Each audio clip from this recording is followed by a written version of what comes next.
Universal basic income is a pretty popular idea, and today I'm going to be critiquing a video where a lady advocates for it. So, right away, there's some problems with UBI. Well, it was first introduced, or at least I think one of the first people to introduce it was Milton Friedman. His idea was to have a negative income tax, but what he wanted to do was replace the totality of government spending with this tax. Not just welfare and old age assistance, but public education and public health care. That way, you would still get the advantage of having a free market in these sectors of the economy that the state has socialized. Well, at the same time, you have the wealth redistributional effects that are achieved by having public education and public health care. Now, there are some advantages to a negative income tax over traditional welfare, specifically, or rather, over traditional social spending. Specifically, when you have a cash transfer like UBI, the individual receives cash, so they can spend that money on their most highly valued ends. Maybe that's rent, or food, or dare we say it, alcohol, marijuana, their bills, clothes for their kids, and other important things. So that money ends up being directed towards the highest utility for that individual.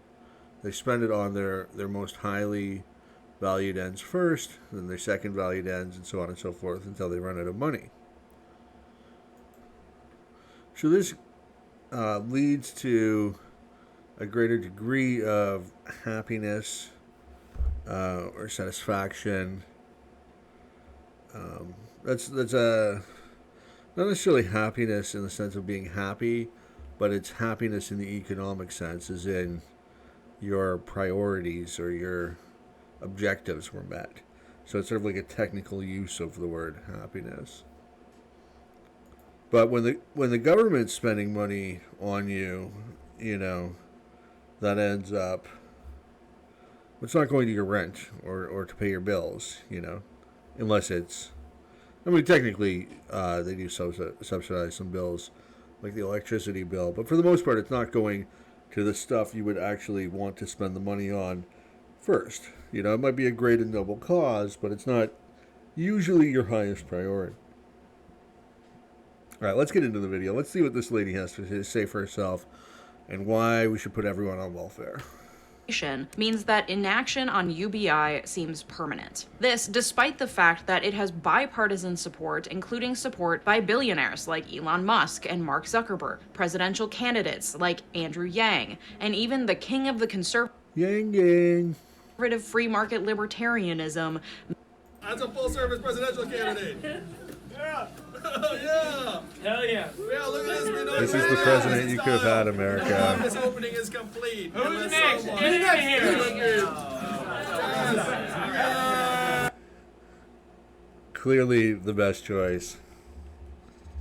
Friedman. UBI, of course, isn't a silver bullet or an easy fix, but decades of data and experimentation show it has a lot of promise. You know what those experiments were? They gave people free money. And the people were like, yeah, this free money's awesome. No, that's literally what their experiments were. It's just apathy and political inaction at this point holding it back. So let's make that and the massive bill the taxpayers would have to pay. UBI is not feasible. Certainly not in the forms that it's generally proposed. If you had like a $300 a month or something like that, maybe. But people are saying it's going to be like $2,000 a month. It's going to be universal. It's going to everybody.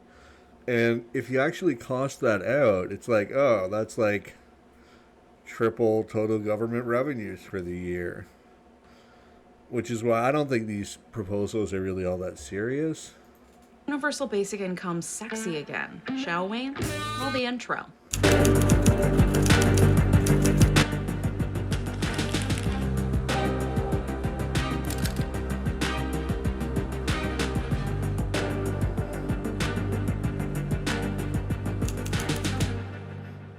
Thank you to my partner on today's video, Factor. You know that I hate cooking. We've established this. That's why I love Factor. Not only that, but the holidays are right around the corner, which comes with a lot of Factor family didn't pay obligations, me office shit, Christmas so parties, I not can big inside my fast butt, and a lot forward on right your plate, through this. literally and figuratively. You don't need to also think about having to cook for yourself every day on top of all of that. Plus, I know that I tend to get like sugar hangovers all the time during the holiday season, and I just need a few meals to eat that I know are healthy and have veggies and protein without having to These think too people hard about it. amuse Factor, me for when the they're rest, talking Factor delivers fast. fresh, never frozen meals straight to your doorstep. No shopping, prepping, or cleaning up required, and they're ready to eat in just 2 minutes. And this ain't your grandma's TV dinner, okay? Factor's meals deliver serious flavor. I love their Indian butter chicken. It's fresh and healthy and ready right away while I'm in the middle of a busy day preparing these videos for you. You could say that Factor meals literally fuel this channel. Wow. And as a special offer just for my viewers, head to factor75.com or click the link below and use code Leeja50 to get 50% off your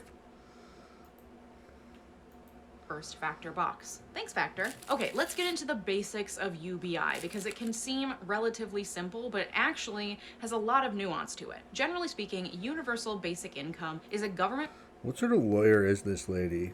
program where every citizen receives a set amount of money regularly and unconditionally. The goal being to alleviate poverty and give everyone a floor to stand on. The question of exactly who gets the money, all adults, children too, how frequently they get the money, once a year, every month, how much money that should be, $1,000, $500. Why do we need examples for these very basic statements? As much as is sustainable, and how it should be Thank you for showing me what an amount of money is. I had no idea. taxed, like a negative income tax, a corporate tax, and income tax, are all variables and are all up for debate. Proponents of UBI point to the importance of a basic income, a ground to stand on, especially in the face of increasing innovation like AI that could put upwards of a quarter of Americans out of a job.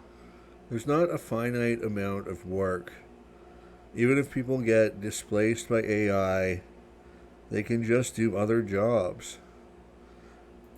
Over the next decade. Additionally, a basic income that is unconditional, meaning everyone gets it, there's no income or work requirements, means that those who need help but can't currently benefit from government programs for various reasons would still get the help they need. It also means that there's no social stigma attached to receiving the money, which is one of the things that advocates of the program point out. However, from the perspective of a critic of the program, that stigma is a good thing because it limits the number of people on welfare. If we're interested in limiting the number of people on welfare, which I think we should be, because it's an undue burden on the taxpayer, then that stigma is a good thing. For example, someone who needs to receive disability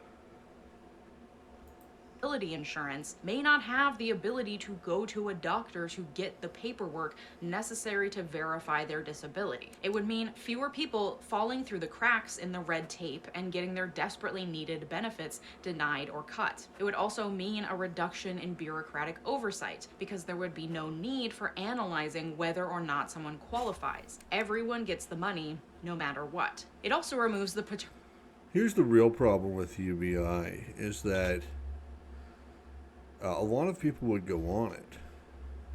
And so, in order to finance that, you have to levy a massive tax on the remaining people. Okay? So this means that there's going to be this new segment of people who they're on the margin of going to UBI because they're working 50 hours a week, but the taxes they're paying are so high that they're not getting that much more money than the UBI relative to how hard they have to work. So there's a huge incentive. You know, if UBI is like $2,000 and you're working $50 a week, and you only get another $1,000 a month from that because of all the taxes to pay for all these people on UBI who aren't working at all, but are collecting the $2,000 a month, then you're looking at, that's 200 hours a month for an extra $1,000, $5 an hour.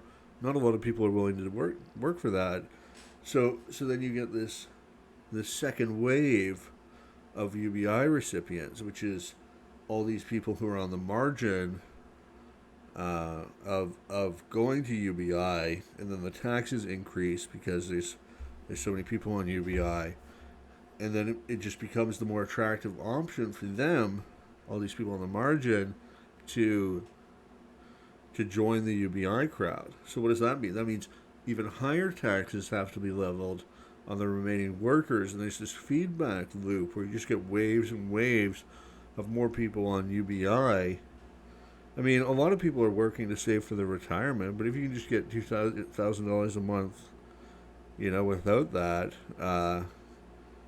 then why not just sit and fish at a lake all day, And the end result would be absolute catastrophe to the economy as production plummeted, and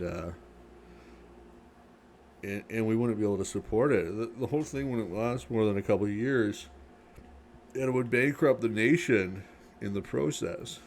Paternalism of government aid programs, where third parties get to come in and decide how or whether a poor person gets to spend the money given to them. It provides common dignity and respect to recipients that is lacking in current government. No, there's zero cold hard calculation going on. It's all my feels and the poor people, but no serious analysis here. Government programs. It would also benefit the economy, as it would give people the opportunity to leave work and see. And anytime you see like a super myopic one-sided analysis, like, oh, it's so great, everything's so wonderful, I mean, you really got to question the objectivity, I mean, of the individual in question here. Like, really, it's going to have all these amazing benefits? The government giving money to people? I don't think so. Seek additional education. It would put more power in the hands of workers, because now no one would be quite as beholden to a job where they're being underpaid and mistreated, restoring a power balance that's... I mean, that's implicit in that, well, explicit, I guess, they're being underpaid. What is the right amount to pay them? How do you calculate that? And there really is no way to calculate that. There's no way to make that statement that a person is being underpaid.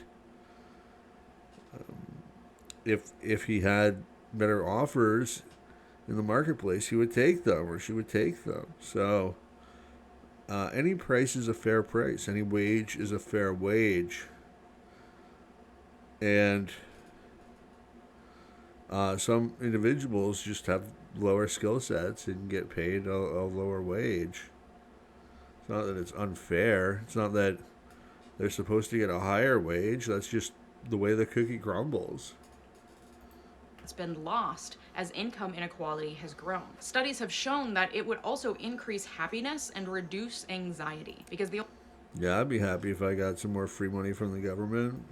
only people who believe money doesn't buy happiness are the ones who've never been poor, because the relief that comes from knowing you have long-term regular income, And that's why you get a job.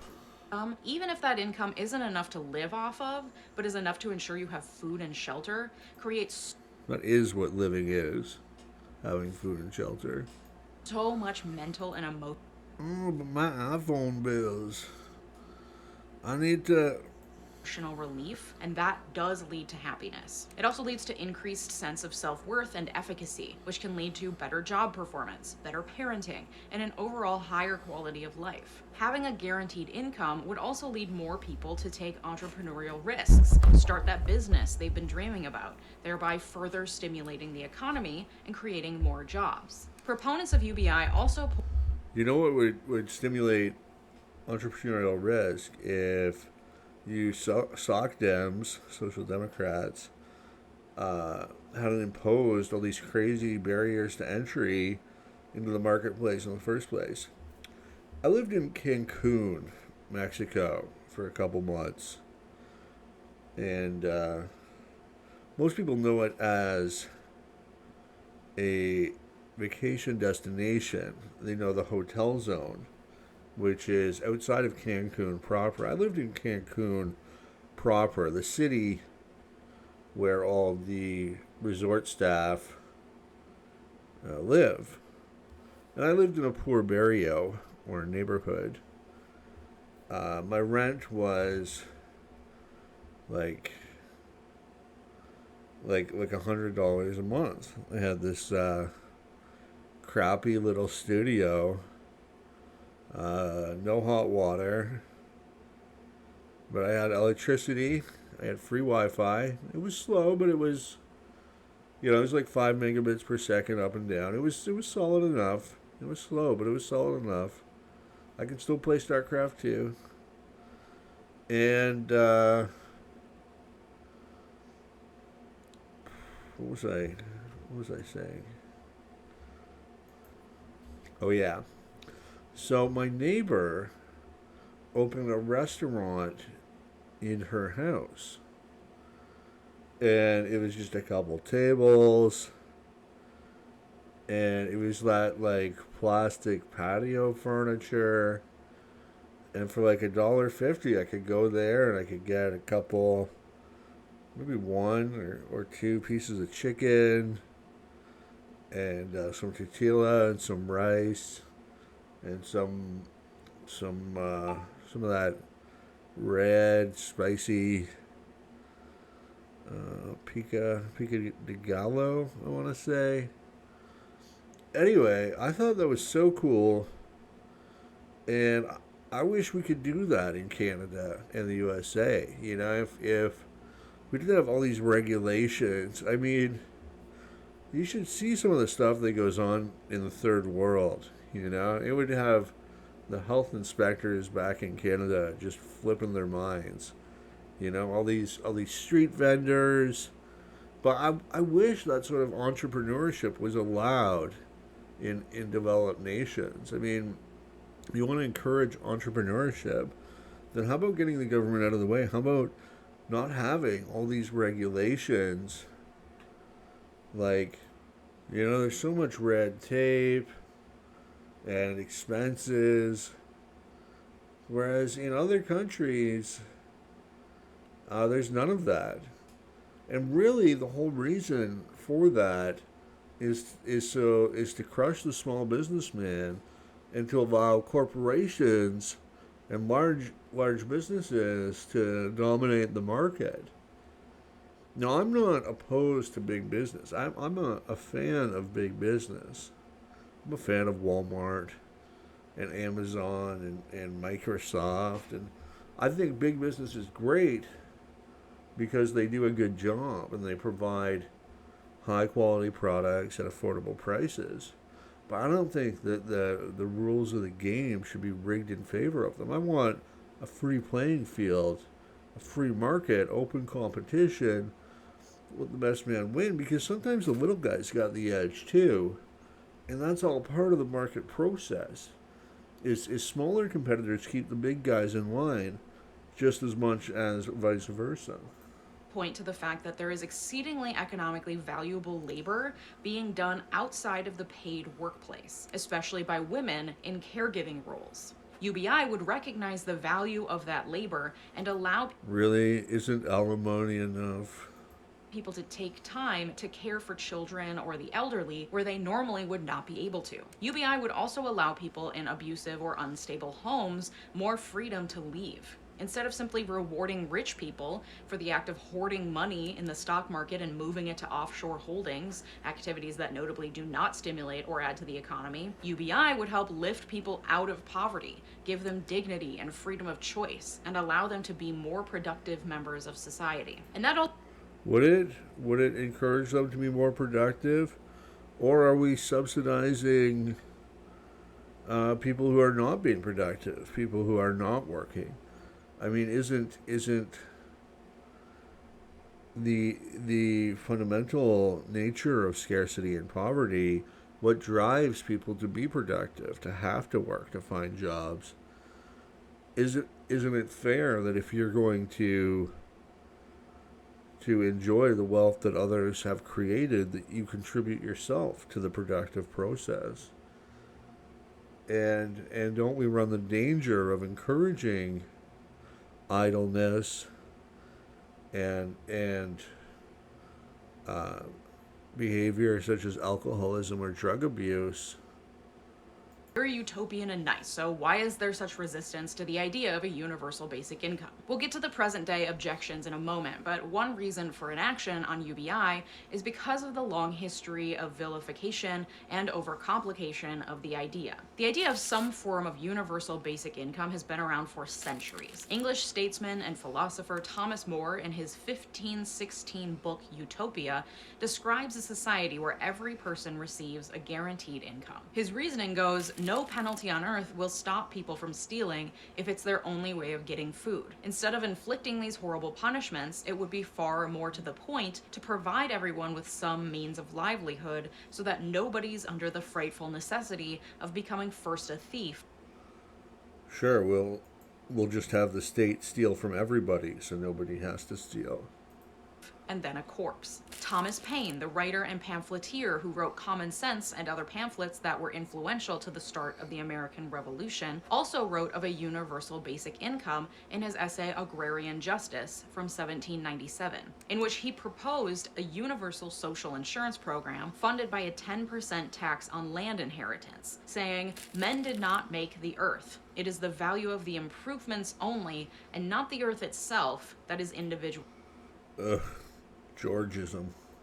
Property. Every proprietor owes to the community a ground rent for the land which he holds. The sentiment was repeated in 1848 by Belgian socialist Joseph Charlier, who recommended a territorial dividend to generate regular income for the people. And again by American political economist and journalist Henry George, who proposed a broad social support system from a tax on land and natural resource value, such that social support would be distributed to residents as a right instead of as a charity. The idea being that economic value derived from the land should belong equally to all members of society. Nobel Prize-winning British economist James Mead similarly suggested in the 1930s a form of social dividend to share the wealth produced by the land and by previous generations. The idea of a UBI was particularly popular around that time in England. During World War II, the Beveridge Committee, led by British economist William Beveridge, developed a proposal for a new welfare system, including unconditional allowances for children. One member of the committee, Lady Rice Williams, argued in favor of universal income for adults as well. She was also the first person to develop the negative income tax model, which Milton Friedman later popularized. We'll get into what that means later. World War II also saw an unprecedented expansion. All right, we don't need the history lesson, lady. Let's get into some substantive analysis. So everyone would receive the cash, but then wealthier people would ultimately have it taxed away so that it mainly benefited lower income people. It has largely the same effect as if you give out a basic income and then increase income taxes so that people in the higher tax brackets pay more to offset the cost of the UBI. But the negative income tax is just more palatable for the fiscally conservative types who don't want to feel like their own hard-earned cash is being taxed by the man. Lyndon B. Johnson's push to fight the war on poverty was met with increased push for a universal basic income as well. A document signed by 1,200 economists at the time called. Another problem with UBI would be a further shift towards consumption. So, wealth, income, is either saved or consumed. And already our society has become increasingly geared towards consumption. There's a few reasons for this. Inflation encourages people to consume rather than save because your money is going to be worth less in the future.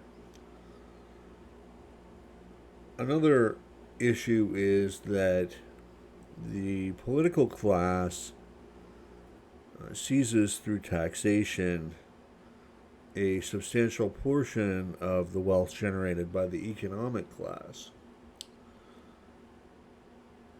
Now, given fixed consumption standards on the part of the economic class.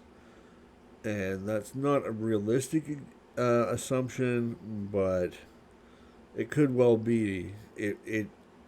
I submit that for most people, consumption standards are relatively inelastic, especially once you get above a certain income stream, where you're going to consume what you're going to consume. If you get another $20,000 a year, it won't matter. You still consume what you're going to consume. Now, that's not true of everybody. Some people love to consume, and the more money they get, the more they're going to consume.